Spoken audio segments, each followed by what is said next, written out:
Praise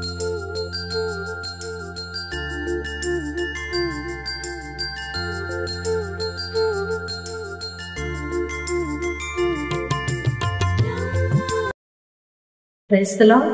ప్రభువునందు ప్రియ సహోదరి సహోదరులారా, యేసుక్రీస్తు నామములో మీకు శుభాలు తెలియజేస్తున్నాను. అందరు బాగున్నారా?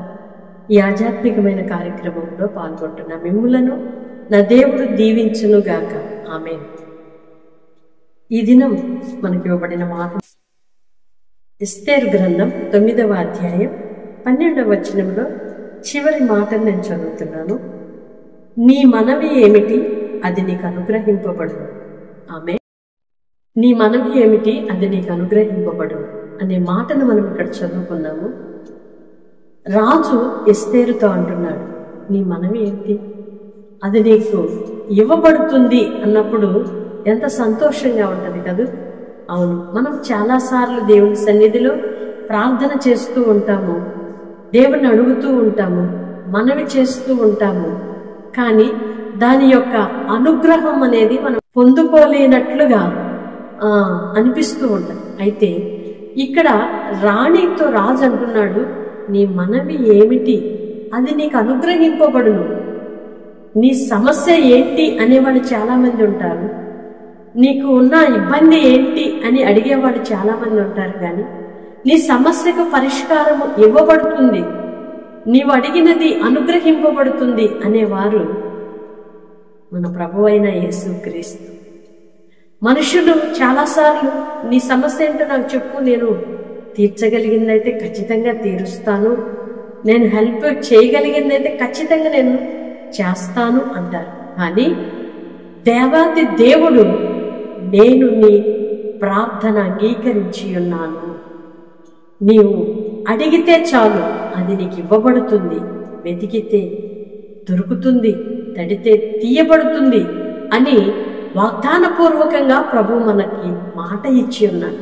అయితే మనమే అనేక సార్లు అడగలేని పరిస్థితిలో మనం ఉంటున్నాం. మన మనవి తిరిగి మనకి అనుగ్రహించలేని మనుషులకైనా విన్నవించుకుంటామేమో, కానీ దేవాది దేవుని సన్నిధిలో మోకరి దేవుని సన్నిధిలో అడిగి పొందే అనుభవం చాలా తక్కువైపోయింది. అయితే ఈరోజు ఈ మాటలు వింటున్న ప్రియ సహోదరి సహోదరుడా, నీ మనవి అనుగ్రహింపబడి ఉన్నది. నీవు దేవునితో మనవి చేసి ఉన్నావు. ఎన్నో దినములుగా ప్రార్థిస్తూ ఎదురు చూస్తున్న కార్యములను నా దేవుడు అంటున్నాడు, నీకు అనుగ్రహించబోతున్నాను, నీకు నేను ఇవ్వబోతున్నాను, ఇదిగో నేను నీ కొరకు సిద్ధపరిచాను అంటున్నాడు. ప్రార్థన చేయగలిగితే దేవుని సన్నిధిలో మనకు గొప్ప జవాబు దొరుకుతుంది. అవును, మనము చేసే మనవి ఎలా ఉంది, మనం న్యాయయుక్తంగా ప్రార్థించగలుగుతున్నామా, అది మన ప్రార్థన దేవునికి అంగీకారముగా ఉంటుందా అనే విధంగా కూడా మనం ఒకసారి పరీక్షించుకోగలిగితే, మన రాజు కూడా అంటున్నాడు, యేసు రాజు కూడా, నీ మనవి నీకు అనుగ్రహింపబడును అని. దేవునికి స్తోత్రం. దేవుని సన్నిధిలో ప్రార్థిస్తున్న మనము ఆయన యొక్క అనుగ్రహము పొందుదుముగాక. దేవుని సన్నిధిలో కోరుకుంటున్నాం, అడుగుచున్నాం, విన్నవించుకుంటున్నాం, అర్థిస్తున్నాము, పొందలేకపోతున్నాం గల కారణం ఏంటో తెలుసా? దేవునికి అనుకూలముగా మనము జీవించలేకపోవటం.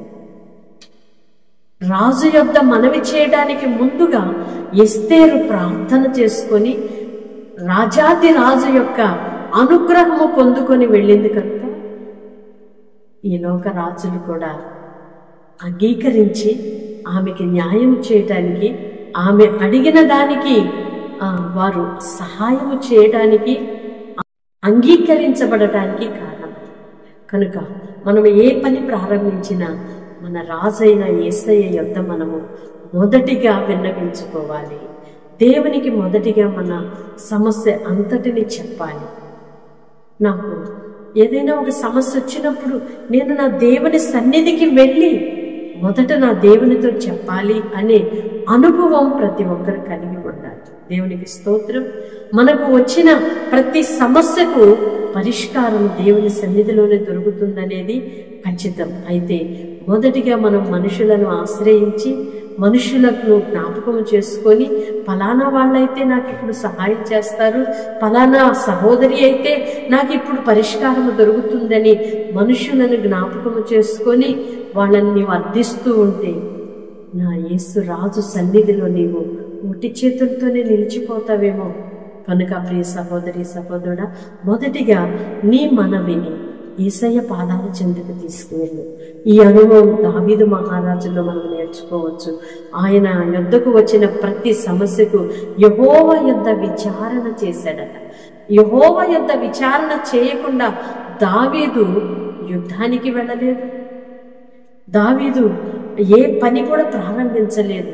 ఎందుకంటే దేవునికి ఇష్టానుసారమైన మనుష్యుడు కనుక, దేవుని మనసు ఎరిగినవాడు కనుక, నేను మొదటిగా యెహోవా యొద్దకు వెళితేనే నాకు జయము కలుగుతుందని గ్రహించిన వాడు కనుక మొదటిగా యెహోవా యొద్దకు విచారణ చేశాడు. మనము కూడా అట్టి అనుభవం కలిగి ఉన్నాము గాక. ఎస్తేరు రాణి వలె మనము కూడా దేవుని యొద్ద విచారణ చేసేవారిగా, దేవుని యొద్ద మనము మనవి చేసుకునేవారిగా ఉందుముగాక. పరిశుద్ధుడైన దేవా, ప్రేమ కలిగిన తండ్రి, నీ స్తోత్రాలు చెల్లిస్తున్నామయ్యా. ఇంతవరకు మీ కృపలో మమ్మలను భద్రపరిచారు. మరొక నూతన దినాన్ని మా బ్రతుకులో ఇచ్చారయ్యా. అల్పులము అభాగ్యులమైన మమ్మలను ఎంతగా ప్రేమించారు నాన్న. నీ స్తోత్రాలు చెల్లిస్తున్నాం.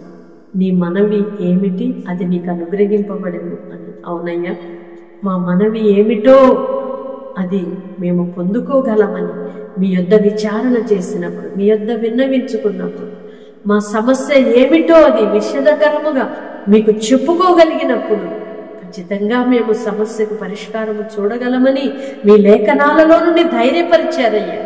మీ స్తోత్రాలు చెల్లిస్తున్నాం. మా మనవి ఏమిటో మనుషులకు కాదయ్యా, మీకు చెప్పుకోగలగాలి, మీతో మాట్లాడగలగాలి, మీ యొద్ద విన్నవించుకోగలగాలి. అట్టి కృప కలిగిన వారిగా మేము ముందుముగాక. ఎందరైతే ప్రార్థనలు ఏకీభవిస్తున్నారో వారి మనవులన్నీ అంగీకరించబడునుగాక. ప్రార్థించే అనుభవంలోనికి వచ్చుదురుగాక. ప్రార్థించి ఎదురు చూస్తున్న కార్యములన్నీ సఫలపరచబడునుగాక. తండ్రి, మీ చేతులకు అప్పగిస్తున్నాం.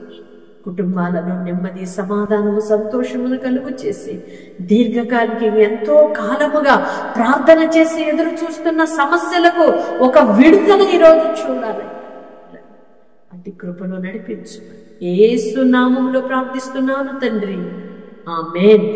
మీ మనవి దేవుడు ఆలకించి అంగీకరించి అనుగ్రహించునుగాక. Amen. God bless you all. Praise.